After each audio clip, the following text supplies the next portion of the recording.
Awami League President Sheikh Hasina has announced the ruling party's election manifesto, prioritizing building a modern, technology-oriented smart Bangladesh, alongside the pledge to modernize the healthcare sector with a universal health system, among other promises. She also prioritized efforts to balance import and export trade to reduce uncertainty in the supply of foreign exchange during her speech at the Awami League Manifesto announcement program today.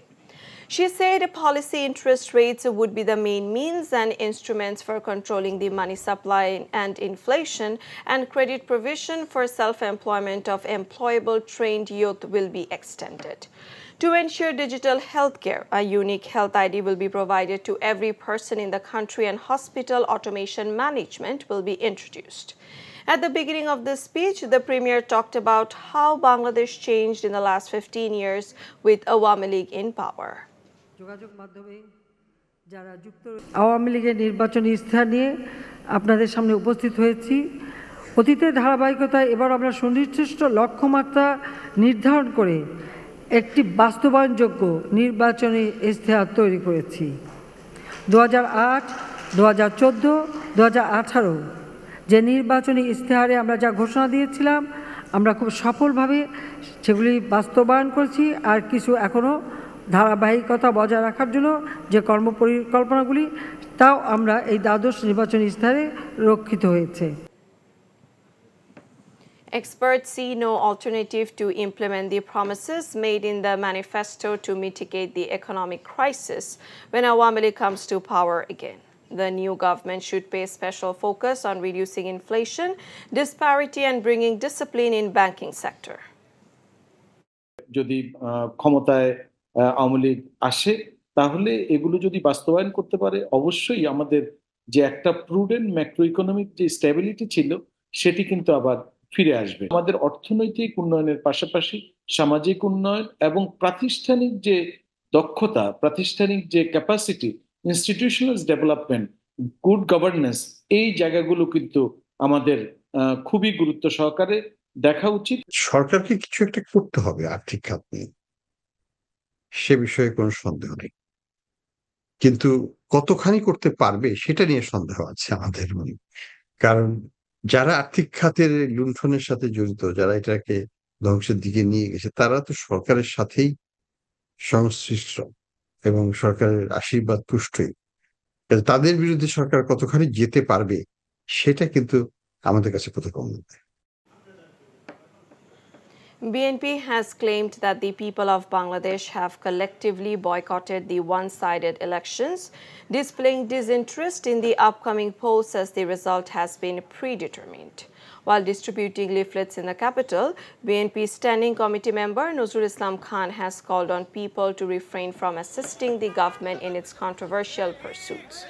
The BNP leader urged the countrymen to boycott this election, alleging that the government intends to prolong its authoritarian role via a one-sided election by excluding all opposition parties.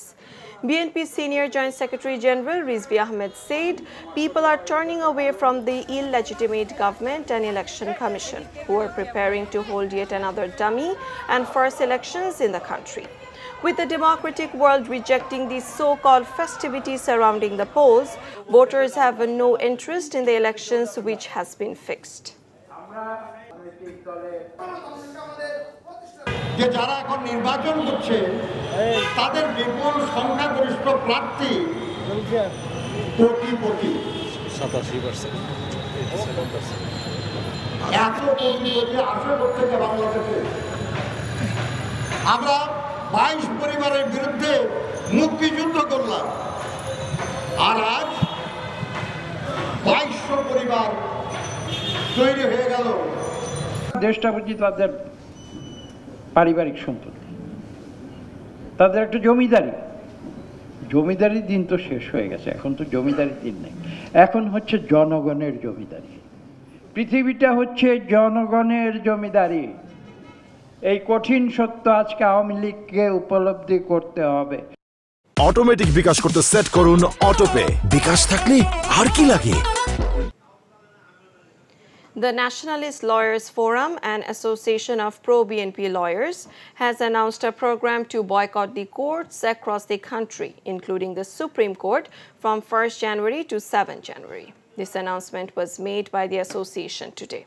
The press conference was organized to express solidarity with the non-cooperation movement of the opposition parties, demanding the boycott of dummy elections and the resignation of the government. Secretary General of the Forum, Barrister Kaisar Kamal, said since 28 October, over 23,000 pro-democracy leaders have been arrested, over 600 cases have been filed. And in the last 16 weeks, 1,482 people have been sentenced to various terms. The High Court today wanted to know the whereabouts of two BNP men in Bogura who went missing allegedly after being detained by law enforcers on 14 December. The court asked the Inspector General of Police to submit a report on the whereabouts of the two, Anwar Hussain Ridoy and Delwar Hussain, before it by 4th January. The court also issued a rule asking the respondents to explain in 3 weeks why they should not be ordered to produce Anwar and Delwar before this court, so that the court can be satisfied that they were not detained illegally.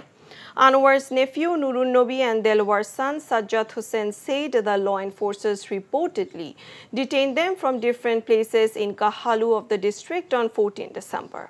But they were not produced before any court till yesterday. Police, however, denied the allegation. The draft of the proposed Bangladesh-Japan Economic Partnership Agreement, which outlines 17 sectors encompassing trade in goods, customs procedures, trade facilitation, investment, electronic commerce, among others, is expected to aid Bangladesh integrate into the global value chain. Unveiling the draft at the Secretariat today, Senior Secretary Topon Kanti Ghosh of the Commerce Ministry said, as a result of this agreement, Bangladesh will be easily included in the global value chain. At the same time, investment and trade will increase. Japanese Ambassador to Dhaka Iwama Kiminori said the agreement will facilitate the two countries' development. The proposed EPA outlines 17 sectors that will serve as the scope and coverage for implementation by both nations. Automatic bKash করতে set করুন autopay. বিকাশ থাকলে আর কি লাগে।